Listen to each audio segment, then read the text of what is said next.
Anybody know this shul alumni in Lakewood? Yeah. Have we never done there before? Yeah. The alumni has no rub. Okay? Isha Yoshevein Yasa. That's totally fine. Okay? It's a very, that they do now, we're Yundus in Toronto. But Isha Yoshevein Yasa, that's fine. But there is a negative by Isha Yoshevein Yasa that if people are not so good, then it starts getting out of control. You want to take this is the kugel? Yeah. So you bring it out. You don't. There's more. No, it's not. That's for tomorrow. So we're not allowed. You can serve it for me. You gotta get it. We're kidding. Go ahead, play it. Sponsors anonymous. Sponsors anonymous, yeah. Whoever's anonymous should be gebenched. Not here. It's not here even as well. Yeah. Mama's is named Shemaim. So that everyone should take. Don't hesitate. I'll keep Don't going. reach out. So it was a time where everybody did what they wanted to do, which had milas and chesronos. But overall, it was considered a time where things started to go downhill. During the times of Yeshua, things were incredible. There was only one person that ever did that there in the whole Sefer Yeshua. Remember who that was? Definitely don't complain. Who did that there by Sefer Yeshua? What? Yeshua, not really. Acha. Acha was the only guy that did Navera. Besides for that, Klal Yisrael was on a super high level. The first person to do Navera was the times of Shoftim. Okay? What's the difference between a Shoftim, a judge, in English they call it a judge, and a melech? What's the difference? We're going to see there's different Shoftim, different leaders throughout this time. They weren't real leaders. What's the difference between a Shoftim and a melech?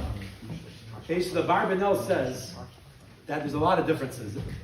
A Shofet, although he's somewhat of a leader, it's not hereditary. He doesn't go down to his kids. A Shofet, he does not create a whole like malchus and an army. He doesn't do that type of thing. A melech is something that's hereditary. A melech is something you create a whole leadership, you make a whole army, you have a whole like kingdom. It's a real thing. Now both of them, if you deny their authority, you can be put to death. A Shofet could kill you, but a melech could for sure as well. But during these times, the Shoftim were dropped less than the melech. So they're going to be these leaders, throughout the whole Kufa, and they were not like malachim. So really everyone could do what they want, but there were still some leaders, and you're going to see some are good leaders, some are not such good leaders, different Shoftim. So that is why it's called Shoftim, because of these leaders. So the pasuk starts off, that was after Yeshua died, that Klal Yisrael asked Hashem a question. How do you ask Hashem a question? After Yeshua is dead, how do you ask Hashem a question? The Urvatumim. They asked the Urvatumim a question like this. Mi ya'aleh lanu, who is going to come up? Ela Knani batchila lilachem boy. Who is going to fight the Canaanim first? What's the question? Shtikul Chazar from Sefer Yeshua. You don't have to go to Sefer Yeshua for this. Even though they gave out the Geirolis, every Shevet got their distribution where they're going to get an Eretz Yisrael. Every single Shevet found out, and most of Eretz Yisrael was conquered. There were still pockets of Canaanim throughout the land. And every Shevet, when they go to live in their land, when Yehuda goes to live here, and when Benjamin goes to live here, and when Ephraim goes to live here, when you go to live there, your job is to kill all the Canaanim that are there at that point. That's your job. Now, what's different is, during the times of Yeshua, it was a national army. Every single person fought everyone's war. Now it's a private war. Every Shevet, you're in charge of your area, and you fight your location, all the Canaan that are there. So they asked, who should be the first one to go fight their location? You're all going to have to go live in their lands. But who should be the first to fight? Who cares who's to go first? Everyone should go. They wanted to know who will be successful, and that will create that all the Canaan are going to get nervous and scared, and they'll be able to fight other wars. So Urvatumim came back to them with the answer. But Yomer Hashem Why are they said, still fighting? there's still pockets of Canaan in their lands. Even though it was overall conquered, there's still left. So Hashem said to the Urvatumim, Yehuda Yahweh, Yehuda should go first. Yehuda should go first. He did Nesati starts the other. I gave the land in his hand. He's going to be successful. So you know what Yehuda says? Yehuda says, okay, let's go. But guess who they get to be on their team? Who's the one Sheva that's in their Nachala? Remember from Yeshua? There was one Sheva that did not get their own Nachala. They got part of Yehuda. They got cities throughout Yehuda. And that was the Sheva of Shimon. Shimon did not get a chelik. There's a question why. He was cursed a little bit. He did not get his own chelik in Eretz Yisrael. He's in here. This is like Yehuda. Yehuda's all south of Eretz Yisrael, like Yerushalayim and down. Shimon is like right over here, scattered cities throughout here. So Shevet Yehuda said to Shevet Shimon, do you want to come help me go fight? And they said, yeah. And said, if you help me fight, we'll help you fight. So they made a deal with each other. And they went to go. Of course, Yehuda goes, and they're extremely successful. And they start walking everyone. They come to a place called Bezek. It's an interesting story. They come to a place called Bezek, and the king is there, Adoni Bezek. Okay, he's not even one of the 31 kings, but he's still a king. They killed the main kings, but there's still other ones. They go to this guy, Adoni Bezek, and they wage war with him, and they're killing everyone there. They're wiping out the whole place, no problem. They grab the king, Adoni Bezek. Very strange. They go, and they cut off his thumbs and his big toes. Okay? They cut off his thumbs and one of these kings in Eretz Yisrael. And this is the first time ever that I'm aware of, and I don't think there's any other place in Tanakh besides for one other one, where we torture other people. Jews, generally, we kill, we're supposed to kill, and we don't kill, we're not supposed to kill. There's no like this torture thing. So this is the first time they took a king and they tortured him. Where's that? To cut his tongue, either kill him or don't kill him.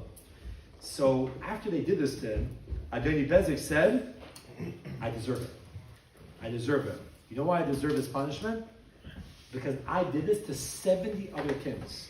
70 kings, I cut off their toes and their big toes and their thumbs, and they used to crawl under my table for food. Hashem's paying me back for what I did. This is a non-Jewish king. He said this. He said, Kasher Sisi, King Shilom Yelakim, Hashem did this to me. They brought him to Yerushalayim like with this crippled, he's like he can't function so well, and he died there. Why they did it, I don't understand. Maybe they felt he deserved it based on what he did. This is not a regular thing you find throughout Tanakh. Interesting. They did it through the commandment of Hashem, or they did it on their own? I'm assuming, again, there was no leader right now. There's no real leadership. I'm assuming they felt it was the right thing to do. It doesn't sound like they asked Hashem this question. Could be they felt, Mida Keneged Mida, this guy acted cruel to so many other people, he deserved this thing. They went on from there and they conquered Yerushalayim. Who remembers from Zvachim? Yehuda has a portion of Yerushalayim. The Beis Hamikdash primarily is in Binyamin. They conquered a lot of Yerushalayim, but not the whole thing. And they went around conquering. And they moved on. One area, Yisrael's family lived. Yisrael, we know, was a ger. A lot of his mishpachas, descendants, lived throughout Eretz Yisrael. So there's one area where they lived, and Klal Yisrael reached out to them and said, listen, we're about to attack this area. You might want to get out. You know, like the Jews, sometimes when they have to do bombs somewhere, they send messages to like regular people there, get out, trying to be helpful. So here as well, there were descendants of Yisrael, certain areas in their land, they said, come here, don't go there, and we won't kill you, and they did. And Yehuda went and conquered. Guess where they went and conquered, by the way? They conquered a place called Aza. Okay? Aza, Ashkelon, Ekron, these are places on the border of the Mediterranean where Gaza is right now. They conquered their whole area, Gaza, Ashkelon, all these places they wiped out, and they kept going, but L'maisa, at the end of the day, they did not finish the job. They did not finish the job, and we're going to see every single Shevet, as we go along, messed up. And they cannot fully conquer their entire land, and they left pockets of Canaan. Why they did it? Either because it was very hard to kill, also they felt that we killed most of them. There's one non-Jewish neighbor, what's he going to do? And they also, it was hard to fight, they got tired. L'maisa, they did not finish the job, as we'll go through every single Shevet. And we'll see in Shaitan as we go along, Hashem said, you didn't kick them out, I'm going to punish you, they're going to be a test for you, and they're the ones that are going to convince you to intermarry and to do Avodah Zarah, and that's what happened. It's because we left the non-Jewish people, that is exactly why we end up sinning and getting into a lot of trouble. And they say, as a general rule, enough of this message, every time you do a chait, the chait itself is your einish. What does that mean? When you do a chait, it's brought down in many swarm, the chait itself is your einish. When Klal Yisrael did not wipe out these guys, as Hashem said, your einish is, I'm leaving them there, and that's going to be your problem. Anytime we do a chait, I don't know exactly, but somehow the repercussion is that chait, if you think about it, ends up affecting you itself. The actual chait could hurt you. Somehow, like flips back on you. So it's something to think about. And as we go along through more stories, we'll see how they kept conquering other people, and we'll stop with this. Good. What? It's still interesting. Small.